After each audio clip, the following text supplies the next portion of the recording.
Hello students, how are you all. Welcome back. Last time हम discussion कर रहे थे लॉ ऑफ केमिकल कॉम्बिनेशंस का। Law of conservation of mass हम पढ़ चुके थे, लॉ ऑफ कांस्टेंट कंपोजिशन हम पढ़ चुके थे और उसकी लिमिटेशंस डिस्कस कर रहे थे। फर्स्ट लिमिटेशन हम पढ़ चुके थे कि this law is not applicable in case of isotopes. Isotopes की केस में ये लॉ एप्लीकेबल नहीं था। सेकेंड लिमिटेशन को देखिए, एक एग्जाम्पल की हेल्प से समझते हैं। मान लीजिए मेरे पास एक कंपाउंड है C2H5OH और एक मेरे पास कंपाउंड है CH3OCH3। 10th क्लास में आप लोगों ने चैप्टर स्टडी किया है कार्बन एंड इट्स कंपाउंड्स। थोड़ा सा ऑर्गेनिक वहां पे आप स्टार्ट कर लेते हैं पढ़ना उस चैप्टर में, और उसमें आप फंक्शनल ग्रुप्स के बारे में थोड़ा स्टडी करते हैं। तो देखिए ये हमारा OH ग्रुप, हमारा अल्कोहल ग्रुप यहाँ पे प्रेजेंट है। जनरली मैं अल्कोहल्स को ऐसे लिखती हूँ ROH। OH represents any alcohol group and R represents any alkyl group.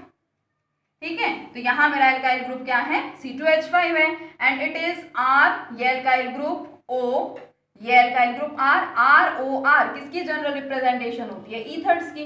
ठीक है, तो मान लीजिए मेरे पास एक तो क्या है, ये अल्कोहल मैंने लिया और एक क्या लिया, ईथर लिया। अब देखिए अगर मैं इसका मोलिकुलर फॉर्मूला लिखूं, मोलिकुलर फॉर्मूला मतलब सारे एलिमेंट्स को एक साथ कंबाइन करके, कार्बन तो यहाँ पे 2 ही है, हाइड्रोजन 5 यहाँ पे लिखे हुए हैं, 1 यहाँ पे लिखा हुआ है, मैं कंबाइन करके इनको लिखूं तो मैं क्या लिख सकती हूँ, H6, ठीक है, एंड O ऐसा लिख सकती हूँ। इसका मोलिकुलर फॉर्मूला ये। इसी तरह से अगर मैं इसका मोलिकुलर फॉर्मूला लिखूं, ठीक है, क्या है ये molecular formula.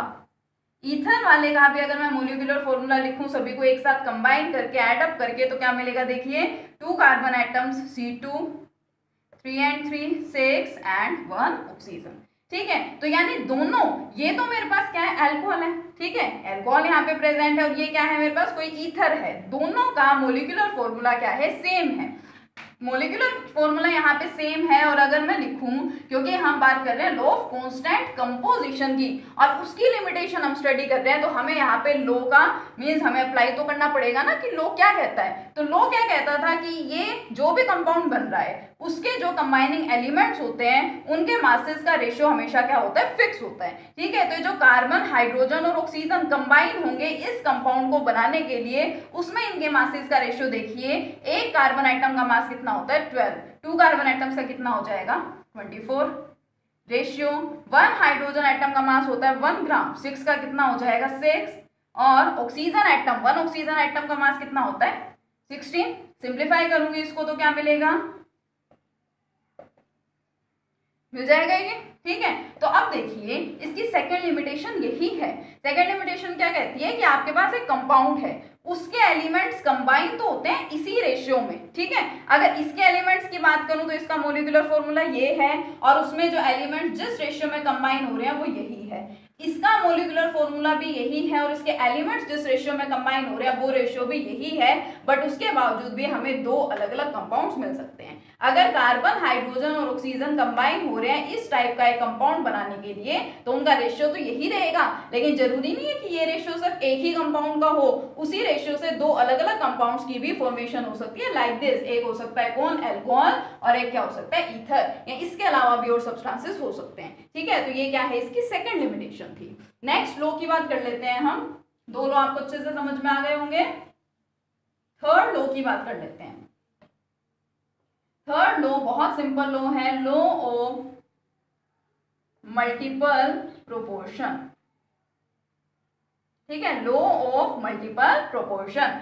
This law was given by Dalton. ये लॉ दिया था डाल्टन ने इन 1804। ठीक है, लॉ ऑफ कंजर्वेशन ऑफ मास हो गया, लॉ ऑफ कांस्टेंट कंपोजिशन जिसको हमने लॉ ऑफ डेफिनेट प्रोपोर्शन भी बोला था, and third one is law of multiple proportion which was given by Dalton in 1804। ठीक है, अब ये लोग क्या कहते हैं, देखिए इसको भी एक एग्जांपल की हेल्प से समझते हैं। मान लीजिए मैं आपको कहूं कि carbon and oxygen combines with each other. Carbon और ऑक्सीजन एक दूसरे से कंबाइन हो रहे हैं, तो क्या वो कंबाइन होकर कार्बन डाइऑक्साइड ही बनाएंगे? पॉसिबिलिटी यही होती है, जनरली हम रिएक्शंस में यही लिखते हैं, but carbon monoxide can also be produce. हो सकता है अगर ये दोनों कंबाइन हो रहे हैं तो कार्बन मोनोऑक्साइड भी बन सकता है, कार्बन डाइऑक्साइड भी बन सकता है। डिपेंड किस पे करता है, ऑक्सीजन पे। अगर ऑक्सीजन हमारे पास है लिमिटेड अमाउंट में, If oxygen is present in limited amount, then carbon monoxide is produced. And if oxygen is present in excess amount, excess में है हमारे पास ज्यादा अमाउंट इसका है, तो क्या बनेगा? Carbon dioxide. तो ये जो हमारा लो है ये इसी तरह से इसी बात पे बेस्ड है, ठीक है। यहाँ पे मल्टीपल दे रखा है ना, इसका मतलब यही है कि एक से ज्यादा तरीकों से, ठीक है। तो अब देखिए, मान लीजिए मैं आपको कहूँ कि कार्बन और ऑक्सीजन कंबाइन हो रहे हैं कार्बन मोनोऑक्साइड बनाने के लिए, ठीक है। और फिर मैं सेकंड कंडीशन लूं कि कार्बन और ऑक्सीजन कंबाइन हो रहे हैं कार्बन डाइऑक्साइड बनाने के लिए। कोई भी आप इस टाइप का एग्जांपल ले सकते हैं। बहुत सारी चीजें हैं, बहुत सारे एलिमेंट्स हैं जो कंबाइन होकर के दो या दो से ज्यादा कंपाउंड्स बना सकते हैं, ठीक है। मैंने यहाँ सिंपल सा एग्जांपल लिया है। पहले सबसे पहले आपको क्या करना है, जो जो कंपाउंड्स बन सकते हैं उनको आपको इस तरह से राइट डाउन करना है। फिर आप क्या कीजिए, दो इक्वेशंस हैं तो दोनों को आप क्या कीजिए, बैलेंस कीजिए, ठीक है। बैलेंस करेंगे, वन कार्बन, यहाँ वन ऑक्सीजन है, यहाँ टू ऑक्सीजन है, मीन्स वन मोलिक्यूल है, तो मैं इसको क्या कर सकती हूँ, मैं इसको हाफ लिख सकती हूँ, ठीक है। क्या हो गया, बैलेंस हो गया।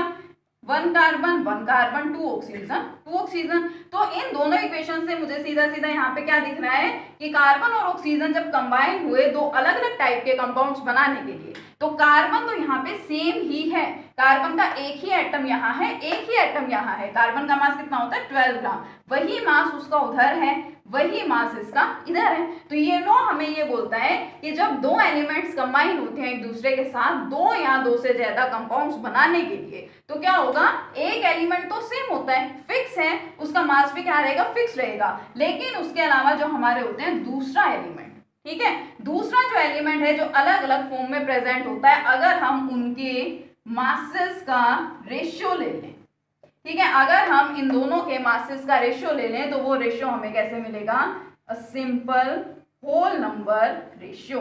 वो रेशियो हमें कैसा मिलेगा, सिंपल होल नंबर रेशियो मिलेगा। देखिए आप समझिए क्या होगा, मासेस की यहाँ पे बात कर रहे हैं। मैंने आपको फर्स्ट लेक्चर में ही इसमें बता दिया था कि जो स्टार्टिंग है हमारे 4 लॉज हैं वो मासेस से रिलेटेड है, तो हम यहाँ मास की बात कर रहे हैं। अब देखिए ऑक्सीजन मोलिक्यूल और उसको मैंने उसका हाफ कर दिया, तो क्या बन गया, ऑक्सीजन एटम। ऑक्सीजन एटम का मास कितना होता है, 16। इसका मास कितना हो गया, 16, और इसका मास ये मोलिक्यूल है कितना हो जाएगा, 32। तो ये लो हमें यही कहता है कि ये जो रेशियो होगा, this ratio will be the simple whole number ratio. मैं इसे सिंप्लीफाई करूंगी और इस तरह से मुझे क्या मिलेगा, रेशियो मिलेगा। So according to this law, when two elements combine, ठीक है, दो एलिमेंट्स क्या कंबाइन हुए फॉर द फॉर्मेशन ऑफ 2 और मोर कंपाउंड्स, दो या दो से ज्यादा कंपाउंड्स की वो क्या कर रहे हैं, फॉर्मेशन कर रहे हैं, फॉर द फॉर्मेशन ऑफ 2 और मोर compounds, then the element which is present in different forms, ये different form में यहाँ पे present है, will have or will bear a simple whole number ratio। उसका जो रेशियो होगा उसके मासेस का वो क्या होगा, एक सिंपल होल नंबर रेशियो होगा। तो ये इसका रेशियो है, ठीक है। और भी बहुत सारे एग्जांपल्स ले सकते हैं, लाइक हाइड्रोजन एंड ऑक्सीजन अगर आपस में कंबाइन हो रहे हैं, ठीक है, या तो वो क्या कर सकते हैं, या तो वो वाटर बनाते हैं, जनरली हम इसी इक्वेशन को देखते हैं, बट हाइड्रोजन और ऑक्सीजन मिलकर के H2O2 हाइड्रोजन पेरोक्साइड की भी फॉर्मेशन करते हैं, ठीक है। तो आपको क्या करना है, दोनों इक्वेशंस को बैलेंस करना पड़ेगा।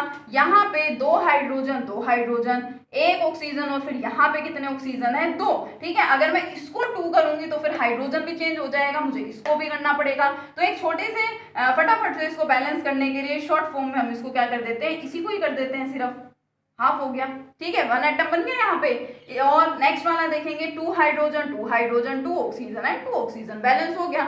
अब दो एलिमेंट्स यहाँ पे कौन कौन से कंबाइन हुए, हाइड्रोजन एंड ऑक्सीजन, एक तो बना रहे हैं वाटर और एक क्या बना रहे हैं, हाइड्रोजन पेरोक्साइड। तो इसका मास तो यहाँ पे क्या है, फिक्स है, हाइड्रोजन मोलिकुलर फॉर्म में प्रेजेंट है दोनों जगह इस हाइड्रोजन का मास कितना है, 2 ग्राम ही है। ऑक्सीजन की बात करें तो मास फिर से चेंज है, हाफ ऑक्सीजन यानी कि ऑक्सीजन एटम का मास कितना होता है, 16, इसका 32, और फिर दोबारा से 1:2, सिंपल होल नंबर रेशियो में हमें इनके मासेस मिलेंगे, ठीक है। तो ये हमारा नेक्स्ट लॉ था, law of multiple proportion. Next lectures को कंटिन्यू करेंगे अपने नेक्स्ट लॉज के साथ, ठीक है। Thank you.